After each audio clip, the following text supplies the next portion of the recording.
అందరికీ నమస్తే అండి.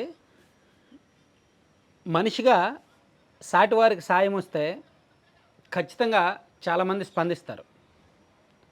నిజానికి మనుషుల్ని సోషల్ మీడియా వచ్చి దూరం చేసింది, మనుషుల మధ్య బంధాలు తెంచింది అనుకోవాలో, లేదు మానవత్వం మిగిల్చింది, ఖచ్చితంగా తన సొంత డబ్బులు తన సొంత జేబులోవి బాధితుల కోసం ఇవ్వాలనే మానవత్వాన్ని ఇంకా కూడా మిగిల్చిందని సంతోషపడాలో తెలియట్లే.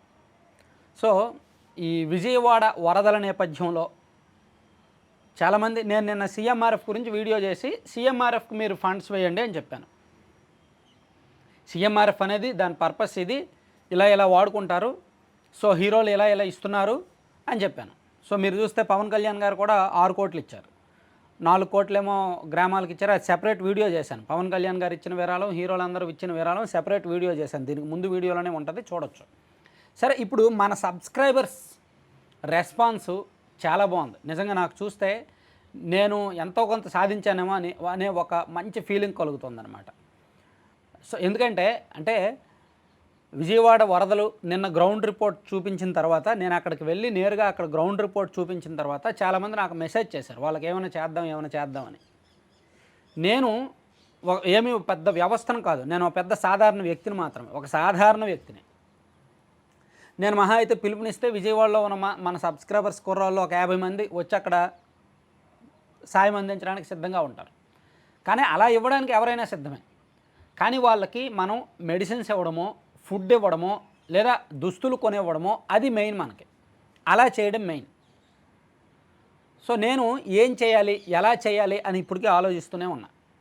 నేను యాక్చువల్లీ ఈరోజు మార్నింగ్ న్యూస్ పేపర్ అనాలిసిస్లో చెప్పాను, ఇప్పుడు నెక్స్ట్ 15 డేస్ వాళ్ళకి విష జ్వరాలు వస్తాయి, వైరల్ ఫీవర్స్ వస్తాయి, కాబట్టి మెడికల్ క్యాంప్స్ పెట్టాలి. మెడికల్ క్యాంప్స్ పెడితే ఎవరైనా మన సబ్స్క్రైబర్స్లో ఉన్న వైద్యులు ఎవరైనా అక్కడ మెడికల్ క్యాంప్స్ పెడితే నేను మెడిసిన్స్ ఇస్తాను అని చెప్పాను. సో దానికి కొంతమంది వైద్యులు స్పందించారు, వాళ్ళ షెడ్యూల్ చూసుకొని పెడతామని చెప్పారు. సో ఇది విన్న మన సబ్స్క్రైబర్స్ చాలామంది నాకు అమౌంట్స్ వేయడం మొదలుపెట్టారు. నేనేమి డబ్బులు నాకు ఇవ్వండి అని నన్ను అడగల. అయినా సరే, అన్న మీ మీద నమ్మకం ఉంది, మీరు వాళ్ళకి సాయం చేయండి అని చెప్పి నేను అడగకపోయినా సరే, నేను ఎవరిని కూడా ఇదిగో వరద బాధితులకు సాయం చేద్దాం నాకు ఇవ్వండి అని నేను అడగలేదు. ఫస్ట్ నేను మొన్న వరద బాధితులు గ్రౌండ్ రిపోర్ట్కి వెళ్తున్నప్పుడు ఒక సబ్స్క్రైబర్, మన మిత్రుడు ఒక ఆయన 10,000 నాకు వేశారు. అన్న మీరు వెళ్తున్నారు కదా, మీరు వాళ్ళకి హెల్ప్ చేయండి, మీరైతేనే చేయగలరు, మీ మీద నమ్మకం ఉందని వేశారు. నేను ఆ 10,000 వాళ్ళకేమి ఇవ్వలేదు, పక్కన పెట్టా. ఆ తర్వాత ఇంకో సబ్స్క్రైబర్ 5,000 వేశారు. సో అది ఇది కలుపుకొని 15,000 అయింది. నేనేమనుకున్నానంటే ఇంక 15,000 ఉంది కదా, ఏదో ఒకటి చేద్దామని చెప్పి నేను ఒక 10,000 దానికి యాడ్ చేసి సీఎంఆర్ఎఫ్కి నిన్న సాయంత్రం వేసేసాను. నిన్న సాయంత్రం నేను సీఎంఆర్ఎఫ్కి 25,000 వేసాను, మన సబ్స్క్రైబర్స్ ఇచ్చిన 15తో పాటు నా 10 కలిపి. సో ఆ వీడియో కూడా నేను చేశాను, మీరు చూసే ఉంటారు.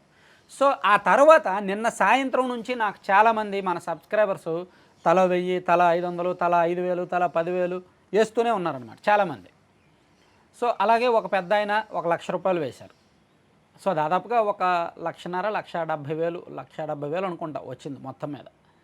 సో ఇదంతా కూడా నేను మెడిసిన్స్ ఇవ్వడానికి ప్లాన్ చేస్తున్నాను. లేదా అక్కడ అందరూ కూడా ఫుడ్ తీసుకెళ్ళి ఇస్తున్నారంట. చాలామంది ఫుడ్ తీసుకెళ్ళి ఇస్తున్నారు, ఫుడ్ వండించేసి ఆ ఫుడ్ ప్యాకెట్లు తీసుకెళ్ళి ఇస్తున్నారు. అది వేస్ట్ అయిపోతుందంట. మీరు పక్కన వీడియోస్ చూస్తే నాకు అర్థమైంది. నాకు అక్కడ వరద బాధితులనే ఉన్న మన సబ్స్క్రైబర్స్ ఈ మెసేజ్లు పెట్టారు, అన్న ఎక్కువ మంది ఫుడ్ తీసుకొచ్చేస్తున్నారు, విపరీతంగా తీసుకొచ్చేస్తున్నారు, వేస్ట్ అయిపోతుంది అని చెప్పి. పక్కన మీరు వీడియోస్ చూడండి, ఫోటోలు చూడండి, వేస్ట్ అయిపోతుంది.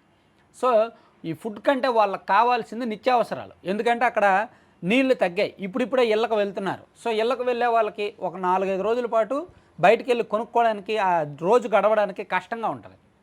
అటువంటి సమయంలో నిత్యావసరాలు ఇవ్వడం ఇంకా మంచిది.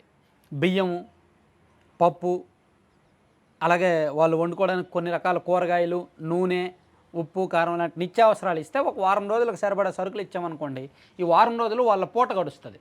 ఆ తర్వాత ఆ వారం రోజుల తర్వాత వాళ్ళు రెగ్యులర్ లైఫ్ స్టైల్కి అలవాటు పడి పనులకు వెళ్తారు, ఏదో చేసుకుంటారు. సో ఈ వారం రోజులు వాళ్ళని పోషించడం అవసరం అనమాట. సో ఈ ఫుడ్ ప్యాకెట్లు కొంతమందికి అందుతున్నాయి, కొంతమందికి పూర్తిగా అందట్లా, చివరి వాళ్ళకి పూర్తిగా అందట్లా. కొన్ని ఏరియాల వాళ్ళకి మాత్రం లైన్ల మీద వెహికల్స్ లైన్లో ఉండి మరీ ఇచ్చేస్తున్నారు, వేలాది ఇచ్చేస్తున్నారు, వేస్ట్ అవుతున్నాయి. అందుకే వీలైతే నేను మెడిసిన్స్ ఇవ్వడమా లేదంటే నిత్యావసరాలు ఇవ్వడమా అనేది ఆలోచిస్తున్నా. నేను వైద్యుల సలహాలు తీసుకుంటాను.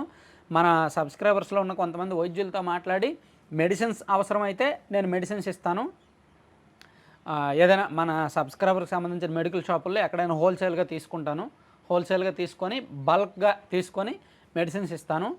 లేదు దీనికంటే గవర్నమెంట్ మెడిసిన్స్ ఇస్తుంది, ఇంకా ఏమైనా సాయం చేస్తే బెటర్ అనుకుంటే కొన్ని ఫ్యామిలీస్కి నిత్యావసర సరుకులు ఇచ్చే ప్లాన్ కూడా చేస్తున్నాను. ఏంటి నేనేమి ఇస్తాననేది ఎల్లుండి చెప్పగలను. ఎందుకంటే నాకు వచ్చే అమౌంట్ని బట్టి, నాకు మొత్తం కలెక్ట్ అయ్యే అమౌంట్ని బట్టి అది మొత్తం బడ్జెట్ చూసుకొని నేను దానికి అదనంగా ఒక 50,000 నేను కూడా నా సొంతంగా ఆల్రెడీ మొన్న 10,000 వేసాను. ఇప్పుడు ఇంకొక 50,000 యాడ్ చేసి, సో నాకు 2 లక్షలు వచ్చిందనుకోండి, నేను ఒక 50,000 యాడ్ చేసి 2.5 లక్షలు, ఆ 2.5 లక్షలతో ఏదో ఒకటి చేయాలనే ప్లాన్లో ఉన్నానన్నమాట. సో మ్యాక్సిమం సీఎంఆర్ఎఫ్కి ఇవ్వాలనుకున్న వాళ్ళు సీఎంఆర్ఎఫ్కి ఇచ్చేయండి, ఇబ్బంది ఏమీ లేదు. సీఎంఆర్ఎఫ్కి డైరెక్ట్ వేసేయచ్చు, అది బెటర్. లేదు నాన్న నీ మీద నమ్మకం ఉంది, నువ్వైతే మిస్యూజ్ చేయవు, నువ్వు కరెక్ట్గా ఇస్తావు అని నా మీద నమ్మకం ఉంటే, లేదు నాకు వేయాలన్నా వేయచ్చు, నో ప్రాబ్లం. ఏదైనా మీ విషయం అనమాట. నాకు ఇచ్చినా సరే నాకు వచ్చిన దానికి నేను ఖచ్చితంగా కొంత కలిపేసి ఇస్తాను.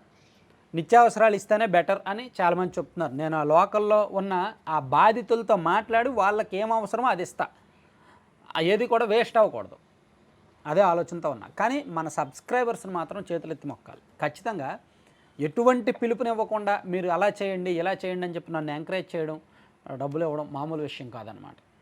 థ్యాంక్ యూ అందరూ.